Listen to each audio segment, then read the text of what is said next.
चलिए अब यहाँ पर ध्यान दीजिएगा, आज की क्लास को अब हम लोग स्टार्ट करते हैं।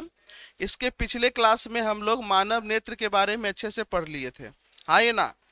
अब हम लोग पढ़ेंगे मानव नेत्र में जो भी दोष होता है, कितना प्रकार का मानव नेत्र में दोष, जो कि बिहार बोर्ड के मेन एग्जाम में आपका आता है।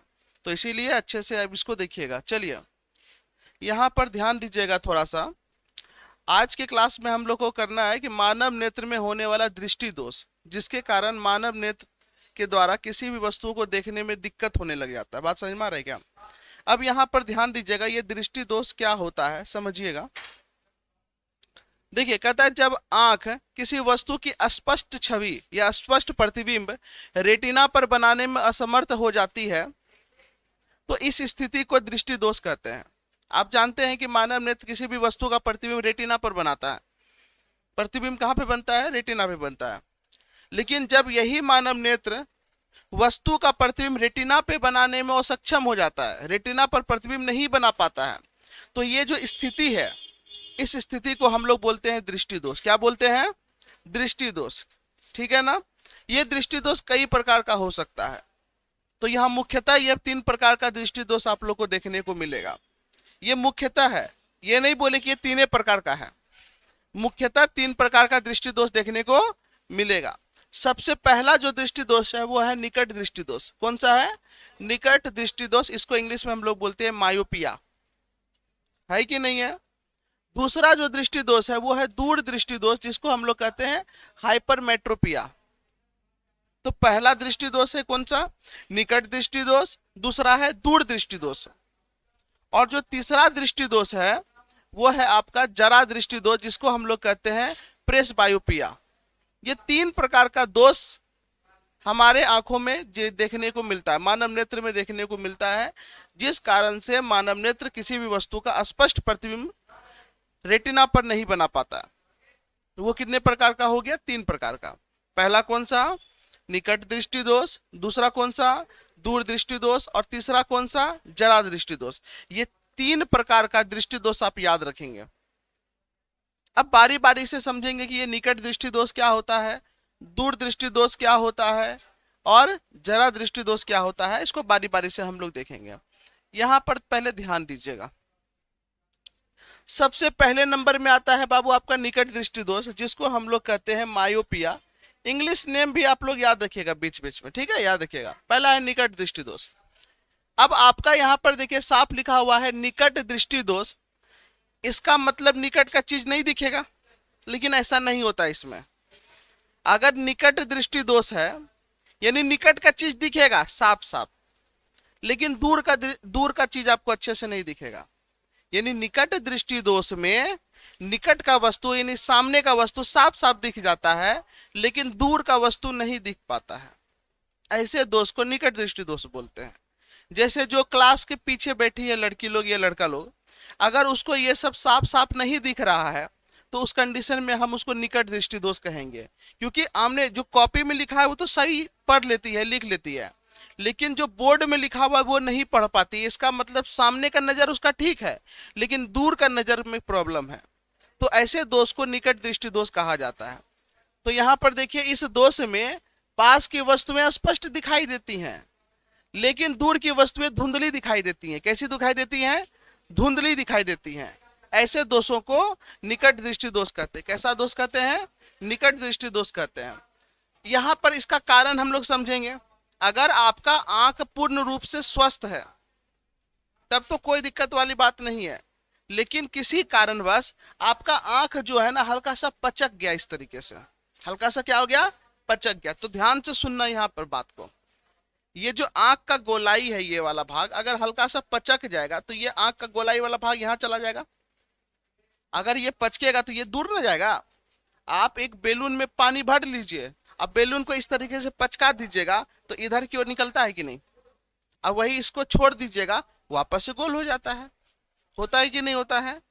उसी तरीके से यहाँ पर भी अगर ये आंख के अंदर द्रव न भरा हुआ है, इस द्रव को क्या बोलते हैं? वेट्रस ह्यूमस, VH बोलते हैं। और अगर इसी आंख को पचका दे या पचक जाए, कोई भी प्रॉब्लम हो सकता है। तो उस कंडीशन में जो रेटिना यहाँ पर था वो रेटिना शिफ्ट होकर के पीछे चला जाएगा। तो लेंस तो इसका इमेज यहीं पे बनाएगा, रेटिना पे ही, लेकिन चूंकि उसका रेटिना अब शिफ्ट हो चुका है, रेटिना खिसक चुका है जगह से, इस कंडीशन में उसको साफ प्रतिबिंब रेटिना पे बन ही नहीं पाएगा। क्योंकि आपको ये मालूम होना चाहिए, जिस बिंदु पर दो प्रकाश, अब परावर्तित प्रकाश या अपवर्तित प्रकाश एक दूसरे को काटती है, उसी बिंदु पर इमेज बनता है, उसी बिंदु पर प्रतिबिंब बनता है। तो लेंस के द्वारा जो प्रकाश आ रहा है, अगर वो प्रकाश रेटिना पे कट जाता तो आपका बिल्कुल साफ इमेज बनता, क्लीन इमेज बनता, अगर इस जगह पे कटता पूरा पूरी तो। लेकिन चूंकि आपका रेटिना अब हल्का सा घिसक के पीछे चला गया है, इसीलिए फिर भी लाइट तो यहीं कट रहा है, रेटिना हो गया पीछे, तो उस कंडीशन में इस जगह पे अच्छा इमेज नहीं बन पाएगा। बात समझ में आ रहा है क्या? इमेज आपका अच्छा नहीं बन पाएगा। तो ये जो कंडीशन है, यही कंडीशन आपका क्या कहलाता है? निकट दृष्टि दोष। क्या कहलाता है? निकट दृष्टि दोष। तो ये कब होता है? तो लिखा हुआ है नेत्र गोलक का अधिक लंबा हो जाना। क्या हो जाना? अधिक लंबा। ये जो नेत्र का गोलक है वो क्या हो जाएगा? अधिक लंबा हो जाएगा, जिस कारण से लाइट जो है, जो प्रकाश एक दूसरे को काटेगा, वो क्या काटेगा? थोड़ा सा दूर में जाके काटेगा। कहाँ काटेगा? दूर में। बात समझ में आ रही है क्या? तो यहां पर ध्यान दीजिएगा। दूसरा क्या है? नेत्र लेंस की अभिसरण शक्ति कम हो जाना। यानी ये जो लेंस है, ये लेंस के अंदर अब वो पावर नहीं रहा, ये जो आई लेंस है, इस लेंस के अंदर वो पावर नहीं रहा कि वो प्रतिबिंब जो है रेटिना पे बना सके। कोई भी इशू आ गया होगा, खराबी आ गया होगा इस लेंस में। ये जो लेंस है, नेत्र गोलक है, ये नेत्र लेंस है, इस लेंस में अगर कोई इशू आ जाएगा जिस कारण से ये रेटिना पे नहीं बना पाएगा, और इस कंडीशन में उसको दूर का प्रतिबिंब दिखेगा नहीं। हाँ ये ना, बोलो बाबू। इसका मतलब क्या हुआ कि ये जो है, ये प्रतिबिंब को कहां बना दिया? रेटिना के पीछे बना दिया। प्रतिबिंब कहां बना दिया?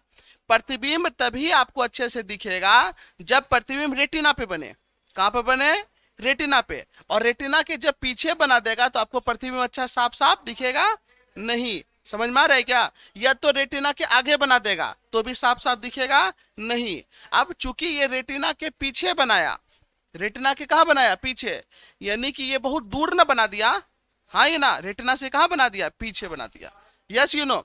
तो इस कंडीशन में भी हो जाएगा। हाँ ये ना। और अगर ये आगे बनाएगा तो इस कंडीशन में भी क्या हो जाएगा? साफ साफ दिखेगा नहीं। लेकिन अगर मान लीजिए दूर से जब प्रकाश आ रहा है और ये लेंस अगर सामने ही काट दिया, रेटिना के आगे, ये रेटिना पे अगर एक दूसरे को काटेगा तो साफ साफ इमेज बनेगा, कोई दिक्कत नहीं है आंख में। प्रोजेक्टर देखे है ना, प्रोजेक्टर आप यहाँ लगा दीजिएगा, पर्दा वहां लगा दीजिएगा, और मस्त अच्छे से अभी पिक्चर क्लीन आ रहा है। आप हल्का सा प्रोजेक्टर को पीछे ठिसका दीजिए तो साफ साफ दिखेगा? ब्लर हो जाएगा। एक कंडीशन ये भी हुआ। ठीक है, आप प्रोजेक्टर हिलाएंगे नहीं, हम वो पर्दा जो है ना, पर्दे को पीछे कर देंगे, दीवार नहीं है पर्दा है, पर्दा को पीछे कर देंगे, फिर भी साफ साफ नहीं दिखेगा ना।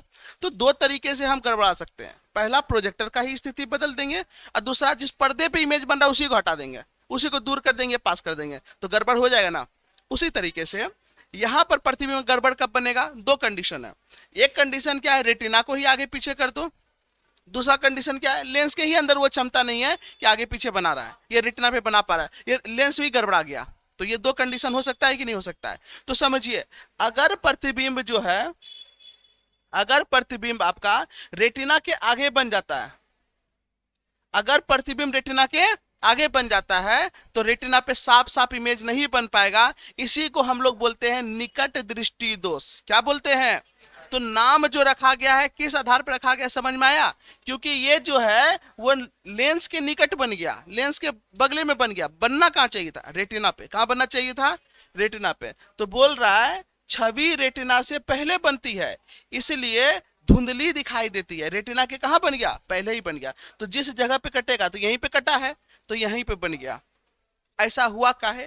तो लिखा हुआ है नेत्र लेंस की अभिसरण शक्ति अधिक हो जाना। हम आप लोग को बताए थे लेंस का शक्ति, पावर ऑफ लेंस। लेंस का शक्ति कब बढ़ता है? जब लेंस मोटा हो जाता है। मोटा लेंस होगा, वो क्या करेगा? प्रकाश को बहुत ज्यादा मोड़ देगा।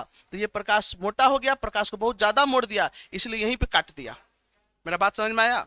तो हम ये कह सकते, दिमाग में ये डालना है कि जब प्रतिबिंब रेटिना के आगे बन जाता है तो इस कंडीशन को हम बोलते हैं निकट दृष्टि दोष। क्या बोलते हैं? निकट दृष्टि दोष। बात समझ में आ रहा है क्या? ये होता कैसे है? दो कारण से। पहला कारण, लेंस में ही गड़बड़ी आ गया। दूसरा कारण, रेटिना ही पीछे चला गया। बनना यहीं पे रेटिना था, रेटिना हो गया पीछे, तो प्रतिबिंब बन पाएगा? नहीं बन पाएगा। ये दो कंडीशन है। कोई दिक्कत है क्या? पक्का ना? चलिए अच्छी बात है। अब बात है कि चलिए ठीक है, अब हम इसका उपचार कैसे करेंगे, ठीक कैसे करेंगे इसको? तो इसको ठीक करने का तरीका है। क्या तरीका है? तो इसका लेंस का जो शक्ति है, क्षमता है, वो क्या हो गया है? कम हो गया है, सॉरी अधिक हो गया है। क्या हो गया है? अधिक हो गया। ये यहीं पे कटा दे रहा है। तो उस कंडीशन में हम इस तरह का एक अवतल लेंस ले लेंगे। कौन सा लेंस लेंगे? अवतल लेंस। ये अवतल लेंस क्या करेगा? जो यहां पर प्रतिबिंब बन रहा था ना, ये अवतल लेंस का चश्मा लगा लेने से यही प्रतिबिंब अब कहां पे बनने लगेगा? रेटिना पे। लेकिन उचित क्षमता वाला।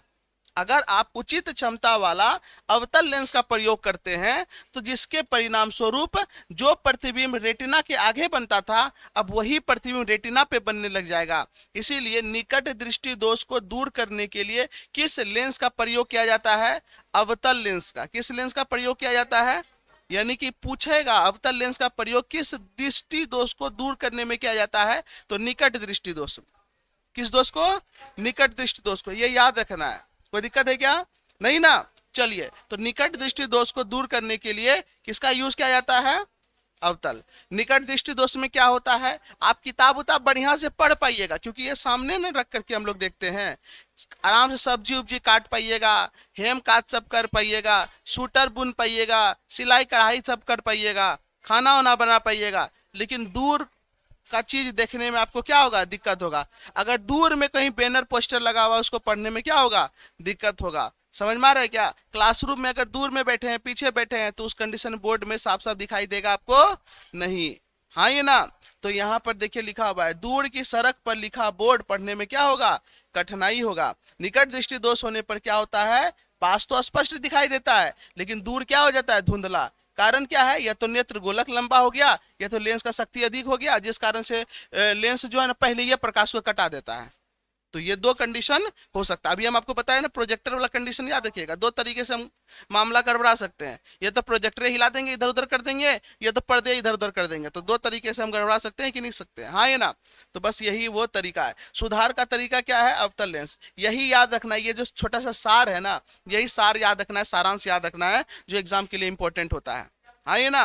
कई बार पूछता है कि निकट दृष्टि दोष क्या है, इसे लिखे, कारण और उपचार बताइए। तो निकट दृष्टि दोष के बारे में लिखिएगा, उसके बाद कारण लिखिएगा कि नेत्र गोलक का लंबा हो जाना, या लेंस नेत्र लेंस की क्षमता का अधिक हो जाना। या फिर आप इतना नहीं लिखना तो आप ये भी लिख सकते हैं, जब नेत्र लेंस जो है वो प्रतिबिंब रेटिना के पहले ही बना देता है। ये भी आप लिख सकते हैं। हाँ ये ना? उपचार क्या लिखेंगे? तो उचित क्षमता वाले अवतल लेंस का प्रयोग करके इस दोष से दूर, या इस दोष को दूर कर सकते हैं। हाँ ये ना?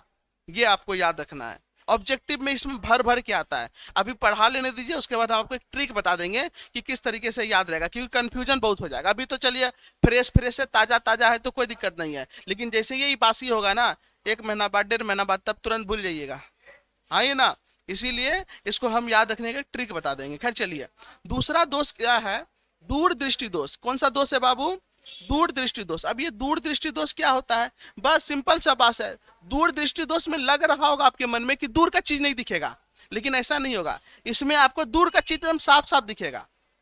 दूर दृष्टि दोष में दूर का चीज आपको क्या दिखेगा? एकदम साफ साफ, एकदम क्लीन दिखेगा। लेकिन सामने का चीज ये नहीं दिखेगा, एकदम इसका जस्ट उल्टा। दूर का चीज साफ साफ दिखेगा। जो पीछे क्लासरूम में बैठी है या बैठा है, उसको यहाँ साफ साफ दिखेगा। लेकिन जब अपना कॉपी में लिखेगी, या जब वो अपने कॉपी किताब पढ़ेगी, तब उसको नहीं दिखेगा, बढ़िया से धुंधला दिखाई देगा। तो दूर दृष्टि दोष में क्या होता है कि इसमें दूर की वस्तुएं स्पष्ट दिखाई देती हैं, लेकिन पास की वस्तुएं धुंधली दिखाई देती हैं। कैसी दिखाई देती हैं? धुंधली। अब ये काहे हुआ? तो इसमें क्या हुआ था? नेत्र गोलक लंबा हो गया था, तनिको तो पीछे चला गया। नेत्र गोलक कहाँ चला गया? पीछे चला गया, जिस कारण से प्रतिबिंब पहले ये कट गया। लेकिन इसमें ऐसा नहीं होगा। इसमें क्या होगा? नेत्र गोलक छोटा हो जाएगा, जैसे कि यहाँ पे होना चाहिए था, लेकिन ये जो है नेत्र गोलक छोटा होके यहाँ हो गया। आई देखो यहाँ पे आ गया, ऐसे हो गया नेत्र गोलक। नेत्र गोलक जो पीछे होना चाहिए था वो कहाँ आ गया? आगे आ गया। तो ये जो कंडीशन है ये कब होगा, जब आपका दूरदृष्टि दोष होगा। कौन सा दोष होगा, दूरदृष्टि दोष। तो दूरदृष्टि दोष में नेत्र गोलक क्या हो जाता है, छोटा हो जाता है, चिपटा हो जाता है। क्या हो जाता है, चिपटा हो जाता है, छोटा हो जाता है। हाँ ये ना। तो याद रखिएगा, नेत्र गोलक का सामान्यता क्या हो जाता है, सामान्य जो सामान्य साइज से छोटा हो जाता है। नेत्र गोलक की अभिसरण शक्ति कम हो जाती है। अभिसरण शक्ति कम होने का मतलब ढेर मोड़ नहीं पाता ये लाइट को। लाइट को यहाँ पे मोड़ना चाहिए, लाइट को यहाँ मोड़ देगा, इस तरीके से यहाँ पे मोड़ देगा। तो बताओ ये जो रेटिना यानी लेंस से दूर प्रतिबिंब बनाना, तो जब प्रतिबिंब लेंस से दूर बनेगा, लेंस से दूर, लेंस से दूर का मतलब क्या हो गया, रेटिना के पीछे।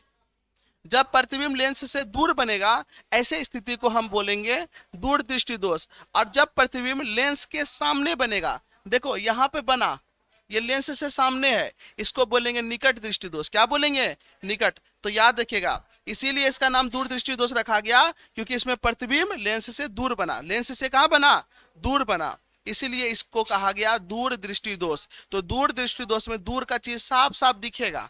आप चिड़िया देख पाइएगा, आप चंद्रमा देख पाइएगा, आप स्टार देख पाइएगा, रात में सब चीज बढ़िया दिखेगा। आपको दिन में भी मस्त दिखेगा, रोड दिखेगा, बैनर जो भी आप आदमी दूर से देख लीजिएगा। लेकिन सामने जब आपको न्यूज़पेपर पढ़ने के लिए दिया जाएगा, किताब पढ़ने के लिए दिया जाएगा, या मोबाइल चलाइएगा या अखबार पढ़िएगा, तो आपको दिक्कत होना शुरू हो जाएगा। लेकिन इसमें क्या है, किताब पढ़िए, अखबार पढ़िए, न्यूज़पेपर पढ़िए, कोई दिक्कत नहीं है। लेकिन जैसे ही दूर का चीज देखिएगा दिक्कत होना शुरू हो जाएगा। समझ में आ रहा है क्या, याद रखिएगा। तो जिस दोष के बारे में बात किया जाएगा उस दोष में वो चीज तो अच्छे से होगा, उसको छोड़ के जो बचा उसको अच्छे से नहीं होगा। जिससे दूरदृष्टि दोष में दूर का चीज दिखेगा लेकिन निकट का चीज नहीं दिखेगा, निकट दृष्टि दोष में निकट का चीज तो दिखेगा लेकिन दूर का चीज नहीं दिखेगा। यही आप कंसेप्ट याद रखना है। अब बात है कि ठीक है, ये तो हम समझ गए कि छवि जो होगा वो रेटिना के पीछे बनेगा, इसलिए वो धुंधली दिखाई देती है।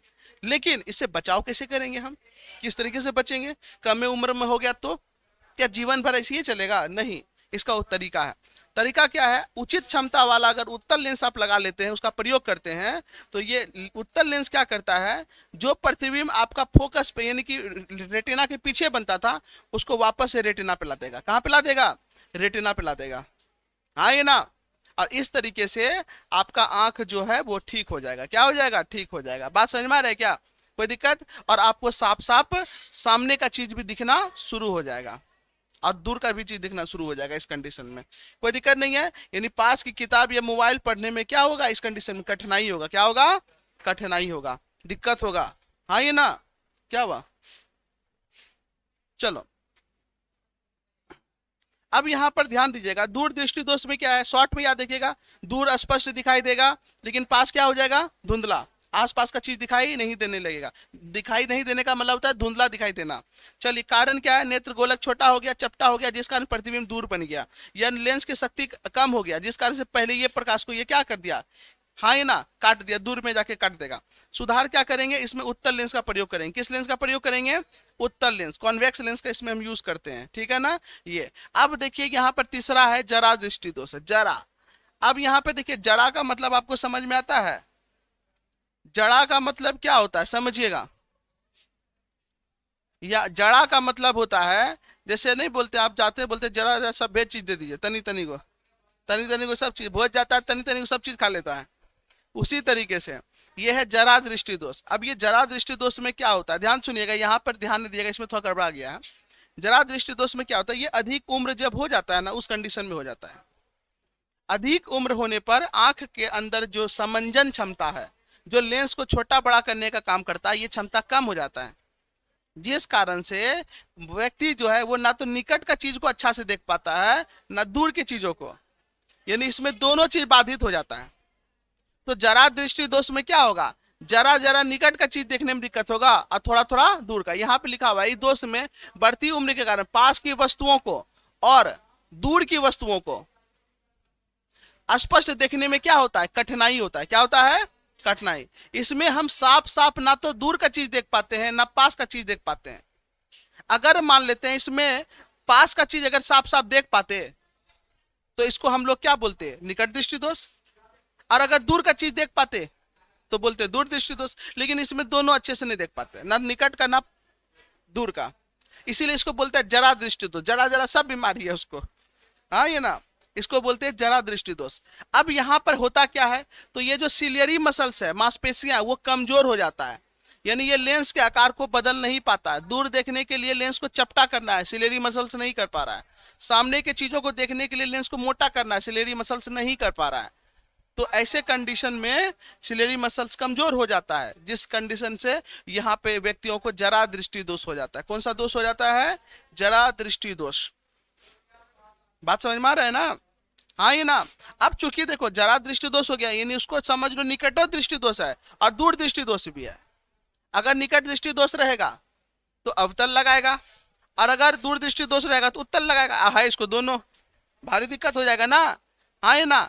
तो जब इसको दोनों है तो इस कंडीशन में वो क्या लगाएगा? द्वि फोकस लेंस लगाएगा। कई बार उत्तल लेंस लगाने से काम हो जाता है, कई बार क्या होता है उत्तल लेंस, लेकिन अधिकांश केस में उसको क्या लगाना रहता है? द्वि फोकल लेंस, द्वि फोकसी लेंस, यानी उत्तल भी लगाएगा अवतल भी लगाएगा। यानी नीचे में अलग लेंस रहेगा और ऊपर में अलग लेंस, नीचे अलग लेंस ऊपर में अलग लेंस, नीचे उत्तल ऊपर में अवतल, इस तरीके से रहेगा। तो देखना ना, जब भी आप देखिएगा जो बुजुर्ग टीचर रहते हैं या बुजुर्ग घर में व्यक्ति हैं, दादा हैं, वो जब भी न्यूज़पेपर पढ़ेंगे ऐसे पढ़ेंगे, एकदम ऐसे करके, हाँ हाँ ये ना। और कॉपी चेक करते या पढ़ते समय अगर दूर देखना होगा ऐसे देखेंगे, चश्मा यहाँ पर रखेंगे नाक पे, काहे? ऊपर वाला से, यानी इधर से देखना है दूर के चीजों को और इससे देखना है सामने की चीजों को, तो ऐसे पढ़ेंगे। शर्मा जी लीजिए, आपका फाइल में हो गया, ऐसे ये करके, हाँ ये ना। और आप लोग को जब देखना रहता हल्ला उल्ला कीजिएगा तो ऐसे करके देख लेंगे। अब आपको लगता है कि सर गुस्सा करके देख रहे हैं, ऐसा होता है कि नहीं? क्योंकि अब क्या करें, मजबूरी है ना, ऊपर वाला लेंस से ना देखना है कि नहीं है? दूर तब ना दिखेगा। तो इसीलिए इस दोष में दोनों, इसीलिए इसको बोलते हैं द्विफोकसी लेंस।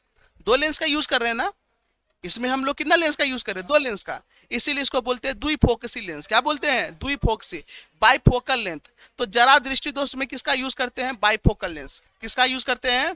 बाइफोकल लेंस का यूज करते हैं। ये समझ में आ गया? कोई दिक्कत है क्या? तो इसमें दोनों नजर कमजोर हो जाता है, पास का भी और दूर का भी। कारण क्या है? समंजन क्षमता में कमजोरी के कारण। समंजन क्षमता आपको समझ में आ रहा होगा, हाँ ये ना। पावर ऑफ एकोमोडेशन हम आप लोगों को पढ़ाए थे, समंजन क्षमता, यानी पास की चीजों को देखना और दूर की चीजों को देखना। यानी मानव नेत्र पास की चीजों को भी देखने में मदद करती है और दूर की चीजों को भी देखने में मदद करती है। आंख के नेत्र के इसी क्षमता को समंजन क्षमता बोलते हैं। ये समंजन क्षमता किससे जुड़ा है? तो सिलियरी मसल्स से जुड़ा हुआ, हाँ ये ना, पक्षमावी पेशियां से जुड़ा हुआ है। पक्षमावी पेशियां जितना बढ़िया काम करेगा, जितना बेहतरीन काम करेगा, उतना तेजी से आप सामने की चीजों को और दूर की वस्तुओं को देख पाएंगे। और पक्षमावी पेशियां जितना स्लो काम करेगा, जितना अच्छे से काम नहीं कर पाएगा, जिस कारण से सामने की चीज, सामने का नजर भी कमजोर, दूर का नजर भी कमजोर हो जाएगा। कोई दिक्कत है क्या? हाँ ये ना। चलिए, यहां पर आप ये सब चीज है ना याद रखेंगे, कोई दिक्कत नहीं है।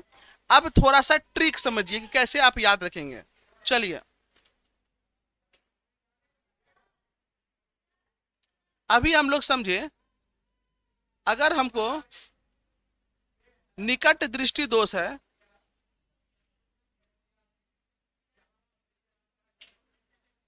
तो हम कौन सा लेंस लगाएंगे? अवतल। कौन सा लेंस? अवतल लेंस। और अगर हमको, अगर दूर दृष्टि दोष है तो कौन सा लेंस लगाएंगे? उत्तल। तो अब यहां पर ध्यान से समझिएगा, अगर निकट दृष्टि दोष रहेगा तो लगेगा अवतल, और अगर दूर दृष्टि दोष रहेगा तो लगेगा निकट में। देखिए, निकट में एक अक्षर, दो अक्षर, तीन अक्षर, ये कितने अक्षर से बना हुआ है? यानी तीन वर्ड से मिलकर के बना है निकट। अगर दूर को देखिएगा तो एक अक्षर और दो अक्षर, ये कितने अक्षर से बना है? दो वर्ड से मिलके बना है, दो अक्षर से मिलके बना है। कोई दिक्कत? अब देखिए, जब ये तीन वर्ड से मिलके बना है तो आने वाला जो होगा वो चार वर्ड से मिलके बना हुआ होना चाहिए। तो एक, दो, तीन, चार, तो ये चार वर्ड से मिलके बना है, हाँ ये ना। उसी तरीके से देखिए दूर जो है ये 3 वर्ड से मिलके बना है, सॉरी 2 वर्ड से मिलके बना है दूर। तो आने वाला जो होगा वो 3 वर्ड से मिलके बना होना चाहिए। तो देखिए उत्तल है कि नहीं है, ये 3 वर्ड से उत्तल। तो याद रखिएगा जब दूर बोलेगा, दूर मतलब 2 वर्ड, तो 3 वर्ड वाला लेंस खोजिएगा। 3 वर्ड वाला लेंस कौन है? उत्तल है। कौन है? और अगर 3 वर्ड वाला दोष बोला तो 4 वर्ड वाला क्या खोजिएगा? लेंस खोजिएगा।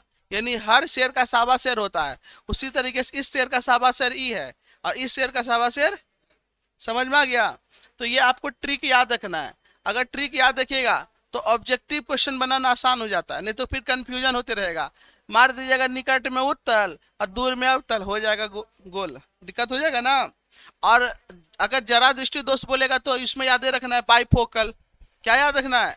बाइफोकल। बाइफोकल का मतलब उत्तल अवतल दोनों होगा, इन दोनों का फोकस होगा उसमें, है कि नहीं? उसको कहते हैं बाइफोकल। तो अधिकांश जो बुजुर्ग आदमी को लगता है वो बाइफोकल लेंस ही लगता है। तो देखना नीचे में चमकता है, पावर रहता है, इसे गोल टाइप करता है, हल्का सा गोल टाइप का जो रहता है वो अलग रहता है थोड़ा सा, हाँ या नहीं? क्योंकि वो 2 प्रकार का अलग अलग लेंस है। तो उसी तरीके से उसको बनाए। ये मच्छर का आ जाता है बार बार, पागल है मच्छर लगता है। चलिए अब इतना हम लोग देख लिए ना, एक बार कंपेयर। ए भाई मक्खी क्लासे बदल देता है भाई, बाकी ऐसे हमको भी लगा ये बदल के दिया, भूत उत आ गया का इसमें। देखिए यहां ध्यान दीजिएगा, दृष्टि दोष। अब यहाँ पे दृष्टि दोष में थोड़ा सा अंतर कर लेते हैं, चीजों को हम समराइज कर लेते हैं। चीजों को हम लोग क्या कर लेते हैं? समराइज कर लेते हैं। चलिए पहला है निकट दृष्टि दोष। निकट दृष्टि दोष में निकट का चीज दिखेगा लेकिन दूर का चीज नहीं दिखेगा, ठीक है? याद रखिएगा निकट दृष्टि दोष में निकट का चीज दिखता है लेकिन दूर का चीज नहीं दिखता है। तो पास का नजर ठीक रहेगा निकट दृष्टि दोष में, पास का चीज देखो एकदम साफ साफ दिखेगा। जैसे मोबाइल चला लीजिएगा, आप किताब पढ़ लीजिएगा, न्यूज़पेपर पढ़ लीजिएगा, लेकिन दूर का चीज नहीं दिखेगा। जैसे तालाब, झरना, पोखर, ये सब दूर में रहता है ना, हाँ ना, गाड़ी, ये सब अगर दूर में तो नहीं दिखेगा। कारण क्या है? नेत्र गोलक हो गया है लंबा और लेंस का जो शक्ति हो गया है वो अधिक हो गया, पहले ये काट देता है, ठीक है ना, प्रकाश को। और सुधार कौन लेंस से करेंगे? अवतल से। किससे करेंगे? अवतल से। अगर दूर दृष्टि दोष है तो दूर का चीज तो दिखेगा, है देखो दूर का झरना ये सब तो दिखेगा, लेकिन पास का चीज देखने में दिक्कत होगा, मोबाइल देखने में दिक्कत होगा, किताब पढ़ने में दिक्कत होगा, न्यूज़पेपर पढ़ने में दिक्कत होगा। और इसका उपयोग हम लोग क्या करेंगे? उत्तल लेंस। कौन सा लेंस है? उत्तल लेंस का यूज करेंगे। कारण क्या है? नेत्र गोलक हो गया चपटा, आगे आ गया है, या फिर लेंस का जो क्षमता है वो घट गया है, जिस कारण से दूर में जाकर के प्रकाश को काट रहा है। कहाँ काट रहा है? दूर में, ठीक है। अगला है जरा दृष्टि दोष। उसको जरा जरा सब प्रॉब्लम होगा, यहाँ पे थोड़ा सा गड़बड़ है जरा दृष्टि दोष में, याद रखिएगा। उसको निकट का भी नजर कमजोर है, दूर का भी नजर कमजोर है। इसका कारण है संवेदन क्षमता में कमजोरी आने कारण। ये अक्सर होता है उम्र बढ़ने पर। क्या बढ़ने पर? उम्र बढ़ने पर, अधिक उम्र होने पर यह समस्या हो जाता है। और इस समस्या को दूर करने के लिए बाइफोकल लेंस, द्विफोकसी लेंस का उपयोग किया जाता है। कोई दिक्कत है क्या? ये याद रखना है आप लोग को। चलिए अब आगे हम लोग देखते हैं। हम लोग का दृष्टि दोष वाला टॉपिक जो है वो पूर्ण रूप से खत्म हो गया है। दृष्टि दोष जो है वो पूर्ण रूप से खत्म हो गया। ये 3 दृष्टि दोष एकदम घोर के पी जाइए मस्त तरीके से। खूब क्वेश्चन इसमें रहता है, लॉन्ग टाइप में भी आ सकता है, शॉर्ट टाइप में भी आ सकता है, ऑब्जेक्टिव भी आ सकता है। इसीलिए इसको आप अच्छे से कीजिए। कोई दिक्कत है क्या? दृष्टि दोष कब उत्पन्न होता है? जब प्रतिबिंब रेटिना पे ना बनके या तो रेटिना के आगे बन जाता है या रेटिना के पीछे बन जाता है। इस स्थिति को दृष्टि दोष कहा जाता है। कौन दोष? आई उबला दोष नहीं, ये हमार दोस्त तुम्हार दोस्त, उबला दोष नहीं, फ्रेंड नहीं, दोष मतलब क्या हो गया? दोष का मतलब क्या हो गया? डिफेक्ट, प्रॉब्लम, आए ना, एरर, वो वाला बोल रहे हैं। चलिए अब हम लोग स्टार्ट करते हैं प्रिज्म। समझिएगा प्रिज्म क्या होता है, ये एक बहुत इंपॉर्टेंट है। प्रिज्म, प्रिज्म से क्वेश्चन रहेगा। अब प्रिज्म को समझना बहुत जरूरी है, अगर अच्छे से अभी पढ़िएगा तो फिर आगे भी काम आएगा। तो सबसे पहले देखिए ये प्रिज्म क्या होता है।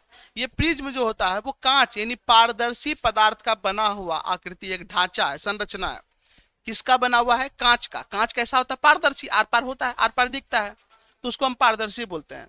तो प्रिज्म जो होता है पारदर्शी पदार्थ का बना हुआ एक संरचना है, एक ढांचा है, एक स्ट्रक्चर है। देखिए प्रिज्म एक पारदर्शी अपवर्तक माध्यम का बना हुआ ठोस पिंड होता है, यानी वस्तु होता है, जिसकी दो समतल अपवर्तक सतहें एक दूसरे के प्रति झुकी होती है। यानी ये देखिए कुछ इस तरीके का, ये दोनों एक दूसरे से क्या होता है, इस तरीके से झुका हुआ होता है। देखो ध्यान देना किस तरीके से बनेगा। एक यहाँ पर एक कांच का ले लेंगे और एक ये कांच का, इस तरीके से हम जोड़ देंगे, और नीचे भी एक कांच ले लेंगे, इधर एक कांच ढक देंगे, इधर एक कांच ढक देंगे, क्या बन जाएगा, प्रिज्म। क्या बच जाएगा, आगे कांच है, सारा कांच लिया गया इस तरीके से, तो यह आए पिरामिड टाइप का, वेरी गुड। तो इस तरीके का, और यहां पर देखिएगा दो कांच के बीच में ये जो झुका हुआ है, इस झुकाव को हम लोग कहेंगे प्रिज्म कोण। क्या कहेंगे, प्रिज्म। ये बहुत इंपॉर्टेंट एंगल है, और एंगल बन रहा है उसको हम फोकस नहीं करेंगे, एंगल बी भी बन रहा है, एंगल सी, लेकिन एंगल ए इंपॉर्टेंट है क्योंकि ये है प्रिज्म कोण। क्या है, प्रिज्म कोण। ध्यान है, सुनेगी इधर, बकलोलिया दिमाग है कि नहीं तुम्हारे, सब लड़की लोग दिमाग बेच दिया लगता है, पढ़ाई छोड़ के उधर अपना लिपस्टिक देख रही है और इधर वो कर रही, कौन सी कर रही है, इधर ध्यान दो। तो दो अपवर्तक सतह के बीच का ये जो कोण है, इस कोण को हम लोग क्या बोलेंगे, प्रिज्म कोण। क्या बोलेंगे, ये इंपॉर्टेंट है, इसलिए अच्छे से अभी ध्यान से देखिएगा।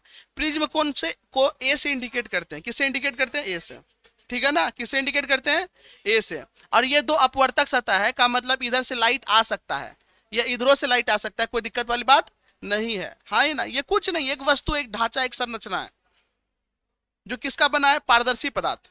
अब पारदर्शी पदार्थ जो लेना है ले लीजिए, आप कांच ले लीजिए, हाँ ही ना, जेल टाइप का भी ले लीजिए, जेल जैसा बना लीजिए, जेल मतलब पारदर्शी जेल नहीं आता है आर पार दिखने वाला, उस तरीके का, जिसका बनाना बनाइए, कोई दिक्कत वाली बात नहीं है, बस पारदर्शी होना चाहिए और दो सतह अपवर्तक होना चाहिए और उसके बीच में झुकाव होना चाहिए। कहेंगे सर दो सतह लेकर चिपका देंगे तब, नहीं, वो नहीं बनेगा, वो तो कांच का स्लेब हो गया, कांच, मोटा कांच हो गया।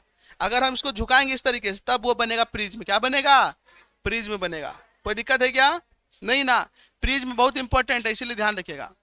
इसकी क्या क्या विशेषता होना चाहिए, ये पारदर्शी होना चाहिए जैसे कांच है, इसकी दो समतल सतह एक दूसरे को प्रति झुकी होनी चाहिए, ये कंडीशन है, ये कंडीशन होगा तब वो प्रिज्म कहलाएगा। तीसरा, सतहों के बीच का कोण प्रिज्म कोण कहलाता है और प्रकाश इसके माध्यम से होकर मुड़ता है, हाँ ना, अपवर्तन होता है। अब यहाँ पर ध्यान दीजिएगा, ये प्रिज्म इतना इंपॉर्टेंट क्यों है, क्योंकि प्रिज्म के अंदर एक खास गुण है। ये गुण क्या है, तो मान लेते हैं अगर कोई भी प्रकाश प्रिज्म से होकर जाएगी तो जाने वाला प्रकाश को हम लोग क्या बोलते हैं, आपतित प्रकाश, आपतित किरण। क्या बोलते हैं, आपतित किरण। अब आप ही बताइएगा, बाहर में था हवा, बाहर में क्या था, हवा।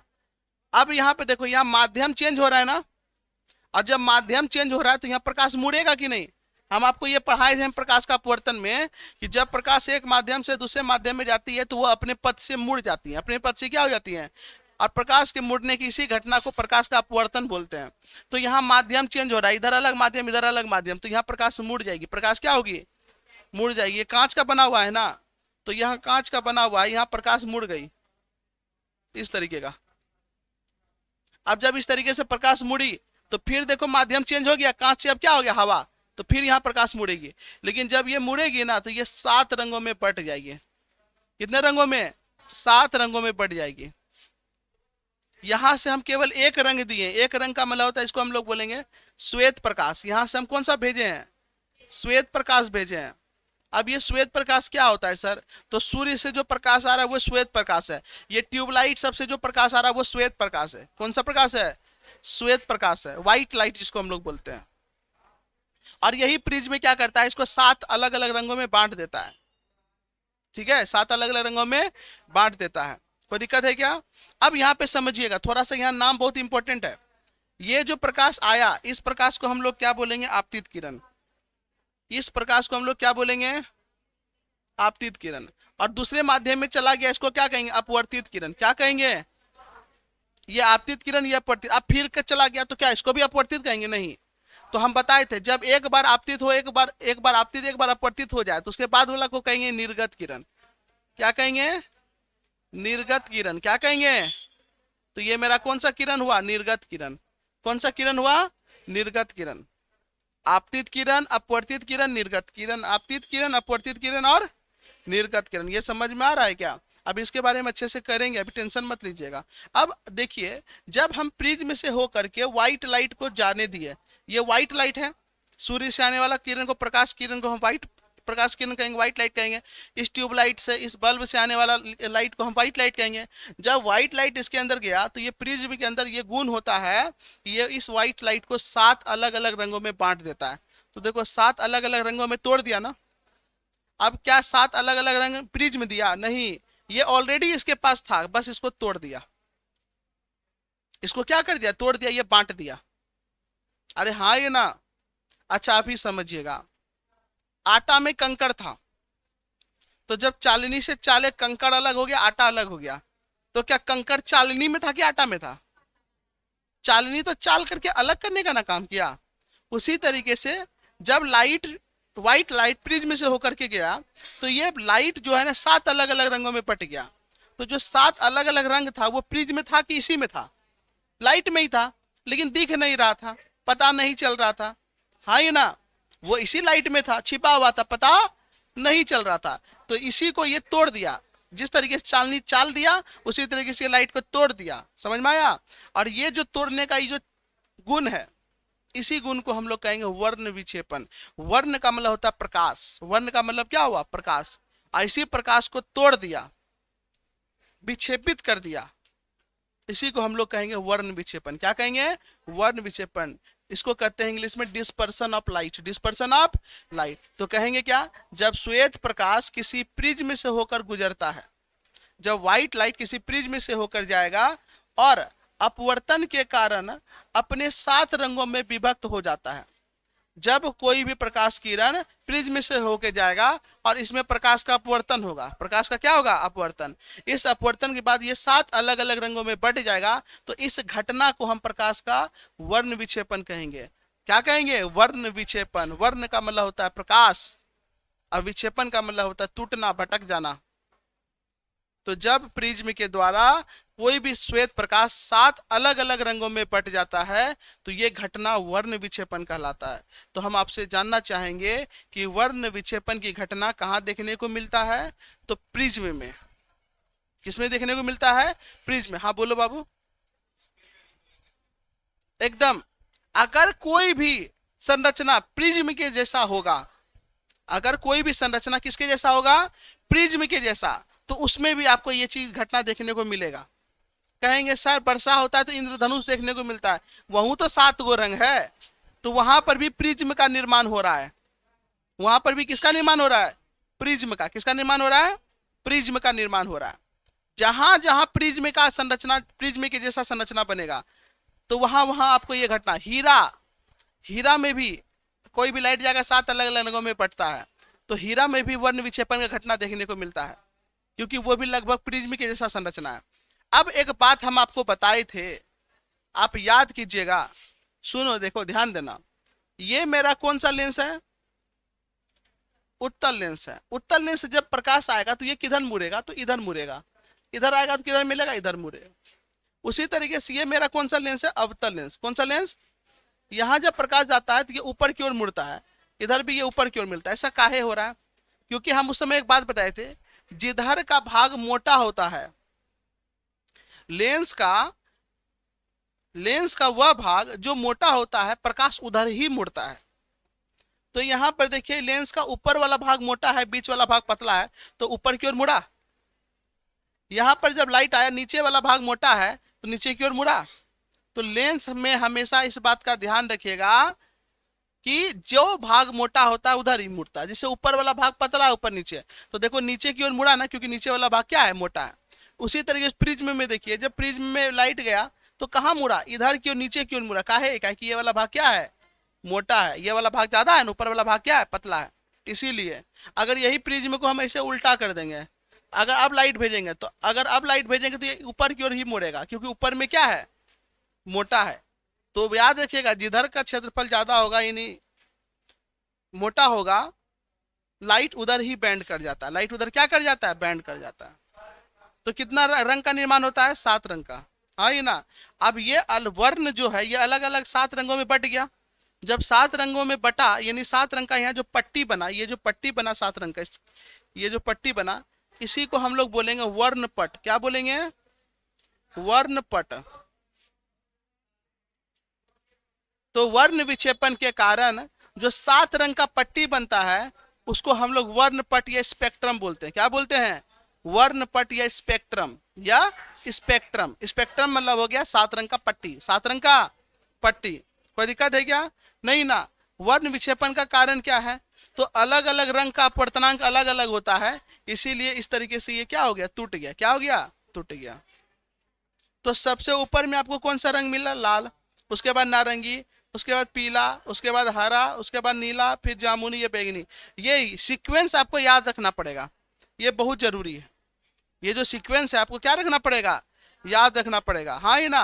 तो सबसे पहले कौन है? लाल है, फिर नारंगी, पीला, हरा, नीला, जामुनी और बैगनी। यहां तक समझ में आ गया? हाँ ही ना। यानी जब किसी प्रिज्म से होकर प्रकाश गुजरेगी तो वो प्रिज्म उस प्रकाश को 7 अलग अलग रंगों में बांटेगा, और प्रकाश के बांटने के इसी गुण को वर्ण विक्षेपण कहते हैं। क्या कहते हैं? वर्ण विक्षेपण कहेंगे। और वर्ण का जो ये पट्टी बना, वर्ण का ये जो क्या बना? पट्टी बना, इसको हम लोग कहेंगे वर्णपट। क्या बोलेंगे? वर्णपट बोलेंगे। चलिए, अच्छी बात है। अब थोड़ा सा और अच्छे से डिटेल से आप देखिए, थोड़ा सा और देखिए। ये श्वेत प्रकाश गया और 7 अलग अलग रंग का पट्टी बन गया। हाँ ही ना, 7 अलग अलग रंग का क्या बना? पट्टी बना। अगर आप इसको अच्छे से ध्यान से देखिएगा तो तुरंत समझ में आ जाएगा। देखिए, ये लाइट ऐसे आ रहा है बाबू, डॉटेड लाइट से हम दिखाते हैं। देखिए यहाँ लाइट ऐसे आ रहा है। अगर ये प्रिज्म नहीं होता तो ये लाइट इस तरीके से चला जाता, जाता कि नहीं जाता? लेकिन यहां पर लाइट हल्का सा क्या कर गया? बैंड कर गया। लाइट हल्का सा क्या किया? बैंड कर गया। तो ये जो लाल लाइट आप देख रहे हैं, रेड, ये जो रेड देख रहे हैं, ये रेड कम बैंड क्या है ना? रेड से तनी को ज्यादा कौन बैंड कर गया? पीला। ये इसको सॉरी नारंगी। कौन? नारंगी से तनी को ज्यादा कौन बैंड किया? पीला। पीला से ज्यादा बैंड कौन किया? हरा। हरा से ज्यादा बैंड कौन किया? नीला। नीला ज्यादा बैंड कौन किया? और उसके बाद कौन किया? बैगनी। जामुनी और बैगनी। तो हम यहां पर देख रहे हैं सबसे कम कौन मुड़ा? लाल। सबसे ज्यादा कौन मुड़ा? बैगनी। यानी कि ये जो लाल है ये सबसे कम मुड़ा, सबसे कम क्या हुआ? मुड़ा। और ये जो बैगनी है ये सबसे ज्यादा प्रकाश को मोड़ा। ये है ना, मैक्सिमम प्रकाश को मोड़ दिया। और ये मिनिमम, कम। ये चीज समझ में आ रहा है ना? देख रहे हैं ना? हाँ ये ना, जो प्रकाश को सबसे कम मोड़ रहा है कौन? लाल। और सबसे अधिक को कौन रंग मोड़ रहा है? बैगनी मोड़ रहा है।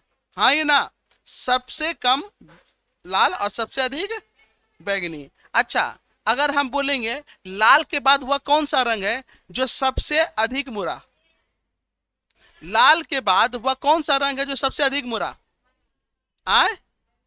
बैगनी। ठीक है। अगर वही बोल दे कि लाल के तुरंत बाद कौन सा रंग है, तो वो है नारंगी। कौन है? नारंगी। अब याद करने का इसका तरीका बताते हैं।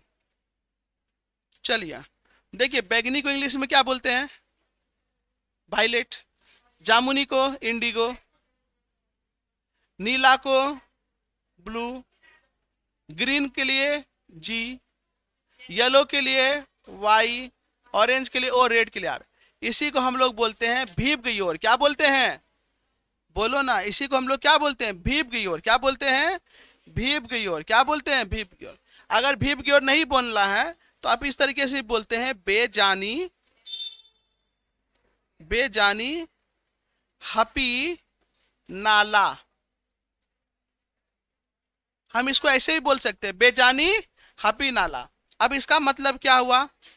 यानी हो गया बैगनी, जामुनी, नीला, हरा, पीला, नारंगी और लाल। यानी बेजानी हपी नाला, बेजानी हपी नाला। समझ में आ रहा है क्या? ये याद रखिएगा, क्वेश्चन पूछता है। कई बार बोलेगा क्रम में सजाइए, क्रम में कौन सही है, तो ये याद रहेगा तब ना। Violet, indigo, blue, green, yellow, orange, red, भीप गियोर। हाँ ही ना। तो याद रखिएगा, सबसे कम ई मुड़ेगा, सबसे ज्यादा ई मुड़ेगा। कोई दिक्कत है क्या? तो ये 7 रंग जो मिलता है वही यही है, 7 रंग। 7 रंग क्या है? यही, जिसमें से 3 रंग जो है ना उसको प्राइमरी कलर बोलते हैं। हाँ ही ना, 3 कलर को हम लोग क्या बोलते हैं? Primary colour. वो कौन है? आरजीबी। रेड, ग्रीन और ब्लू, इसको हम लोग प्राइमरी कलर बोलते हैं। क्या बोलते हैं? Primary colour. तो आप लोग बोलते हैं आरजीबी लाइट ले आओ रे, आरजीबी है कि नहीं? आरजीबी का मतलब क्या होता है? रेड, ग्रीन, ग्रीन और ब्लू। इसको कॉम्बिनेशन, इसी को मिला मिला के अलग अलग रंग बन जाता है। अलग अलग रंग क्या हो जाता है? बन जाता है। तो बच्चा क्लास में जब ड्राइंग सीखिएगा ना, तो आपको बताया जाता है इस दोनों को मिलाएगा, जैसे हल्का लाल और पीला मिला दिया ना तो नारंगी बन जाता है। इसी तरीके से अलग अलग रंग को मिला के अलग अलग रंग तैयार किया जाता है।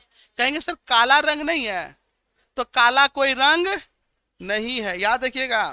काला पसंद जरूर करते लेकिन काला कोई रंग नहीं है। और उजला क्या है? तो उजला कुछ नहीं है, उजला 7 रंग जब मिल गया तो वो उजला कहलाया। क्या कहलाया? उजला। अब जब 7 रंग हट गया तो वो काला कहलाया।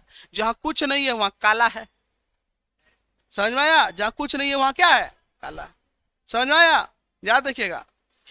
तो हम लोग के बाल का कोई कलर नहीं है कि नहीं है? काला का काला कोई रंग है? नहीं है, काला कोई रंग नहीं है।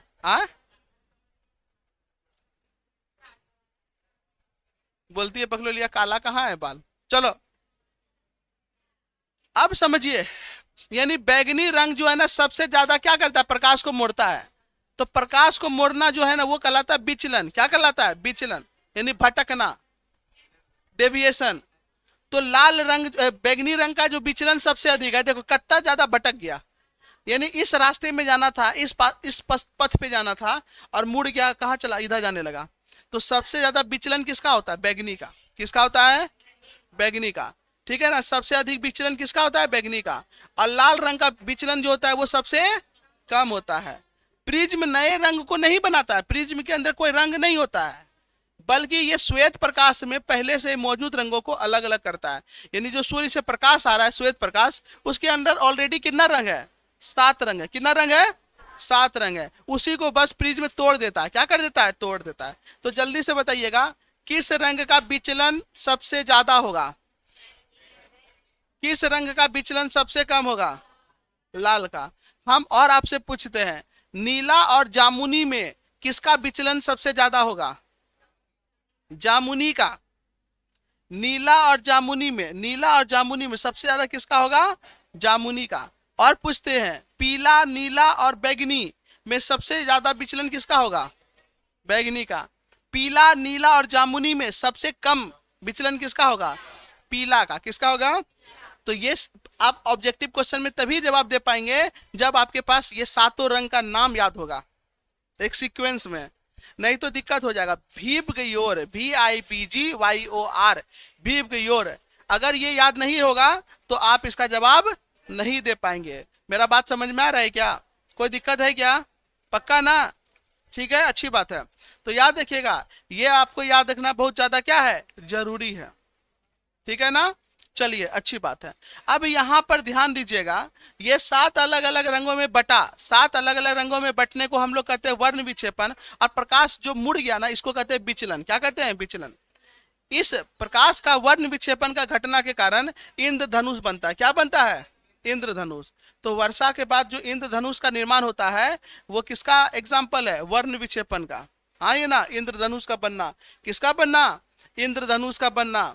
उसी तरीके से प्रिज्म द्वारा 7 अलग रंगों में विभक्त होना, हीरे में चमक आना, ये सब किसका उदाहरण है? वर्ण विक्षेपण का। किसका है? वर्ण विक्षेपण का। हाँ है ना? जिस तरीके से प्रिज्म 7 अलग अलग रंगों में बांटा ना, उसी तरीके से रेनबो भी बनता है। 7 अलग अलग रंगों में बांट दिया सूर्य से आ रही प्रकाश को। उसी तरीके से जो हीरा है ये भी 7 अलग अलग रंगों में बट जाता है। समझ में आ गया क्या? अब यहाँ पर ध्यान दीजिए, यहाँ तक कोई दिक्कत है क्या? हाँ बोलो। हाँ, ये बाबू एक बात बताओ, जो वर्षा का बूंद होता है वो समरूप होता है? एक जैसा होता है?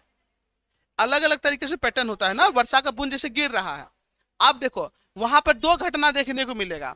ये बोले कि ये गोल कैसे बन गया? हाँ ये ना, पहला 2 बात का ध्यान रखना। पहला, ये जो है ना हमेशा सूर्य के उल्टा साइड में बनता है। सूर्य के उल्टा। अगर उधर सूर्य भगवान जी हैं तो आपका उधर बनेगा, यानी आपको तब दिखेगा इधर।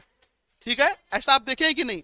ऐसा होता है। दूसरा बात होता है क्या, ये आपको ऐसा आभास होता है कि आपका ये गोल बन रहा है। ठीक है। और तीसरा क्या है कि इसमें प्रकाश का अपवर्तन हो रहा है, और वायुमंडल हम लोग का एक जैसा नहीं है। प्रकाश हल्का बैंड होते जाता है, हल्का हल्का क्या होते जाता है, सीधा प्रकाश नहीं आ पाता है। क्यों? क्योंकि वायुमंडल में अलग अलग लेयर का अलग अलग क्या कहते हैं लेयर का जो डेंसिटी होता है वो अलग अलग होता है, हाँ ही ना, इसलिए वहां स्पीड में परिवर्तन होता है, जिस कारण से आपको ये इस तरीके से कर्व दिखाई देता है। हम आगे आपको बताएंगे कि जब तारे किस तरीके से टिमटिमाते हैं तारे, तो उस समय बताएंगे किस तरीके से अलग अलग वायुमंडल जो हम लोग का है अलग अलग लेयर से बना हुआ है। जैसे यहाँ का डेंसिटी ज्यादा होगा, ऊपर जाने पर डेंसिटी कम होगा। हाँ बोलो, अभी रुक जाओ, बाद में आएगी। अभी यहाँ का डेंसिटी क्या होगा? कम होगा, ज्यादा होगा, और ऊपर का डेंसिटी क्या होगा? कम होगा, एयर डेंसिटी। तो ऊपर में डेंसिटी अलग है, यहाँ डेंसिटी अलग है, तो लाइट बैंड होता है कि नहीं एक मीडियम से दूसरे मीडियम में जाने पर? तो यही घटना दिक्कत होता है, जो बैंड होते गया। अगर बैंड नहीं होता सीधा बन जाता, समझ में आया? क्योंकि लाइट क्या हो जाता है? बैंड हो जाता है। कोई दिक्कत? चलिए यहां तक आप लोग को समझ में आ गया, पक्का ना? ठीक है, तो यहां तक चलिए ठीक है। अब आप लोग को नहीं, इसको तो हम कराइए देंगे अब ये, ठीक है ना? आइए ध्यान दीजिएगा, अगला है बाबू प्रिज्म से होकर प्रकाश का अपवर्तन। जो अभी हम बताए बस इसको यहाँ थोड़ा सा करवा देते हैं, अब आप समझ गए। ये आपका समझा हुआ है, कैसे समझा हुआ है? तो देखिए यहां से लाइट आया, पी क्यू ई से होते हुए लाइट आया। ये कैसा लाइट है बाबू? श्वेत लाइट है। कैसा लाइट है? श्वेत प्रकाश। ये प्रिज्म से होकर प्रिज्म पे आया, आपतित हुआ। तो बताओ पीई को हम लोग क्या कहेंगे? आपतित किरण। क्या कहेंगे? आपतित किरण। तो पीई मेरा क्या है? आपतित किरण है। क्या है? आपतित किरण है, ठीक है। आपतित किरण और ये है अभिलंब के बीच में कोण को क्या कहेंगे? आपतन कोण। क्या कहेंगे? तो ये है मेरा आपतन कोण आई, ये मेरा क्या है? आपतन कोण आई।